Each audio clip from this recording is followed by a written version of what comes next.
Hi, FPC family. I'm Dakota. If you're not familiar with me, I am the group's director at Forest Park Church, and I have the pleasure of leading you in today's devotion, which is day 2 of our 21 days of prayer and fasting. If you're not sure what all this is about, that's okay. Like I said, this is day 2. We're only just beginning.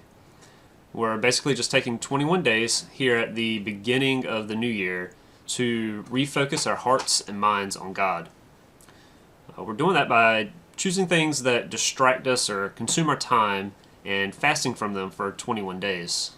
Traditionally, fasting is done by abstaining from food, but a lot of people these days fast from other distractions such as social media, all that Facebook and Instagram scrolling and TV. Whatever you choose to fast from should be a little bit of a challenge to abstain from, so that when you find yourself thinking about that thing, you can instead turn your attention to God and meditate on His Word and spend time in prayer. If you have questions, you can find more information at our website, fplive.org. Let's get into our devotion now. Our scripture today comes from Psalm 104, verses 10 through 15. I'm going to read those for you. I'm reading out of the NLT version. You make springs pour water into the ravines, so streams gush down from the mountains. They provide water for all the animals, and the wild donkeys quench their thirst. The birds nest beside the streams and sing among the branches of the trees. You send rain on the mountains from your heavenly home, and you fill the earth with the fruit of your labor. You cause grass to grow for the livestock and plants for the people to use. You allow them to produce food from the earth, wine to make them glad, olive oil to soothe their skin, and bread to give them strength. We like to start out the new year with phrases like, a new year, a new me. And we like to proclaim our New Year's resolutions. But we often find ourselves struggling with false starts.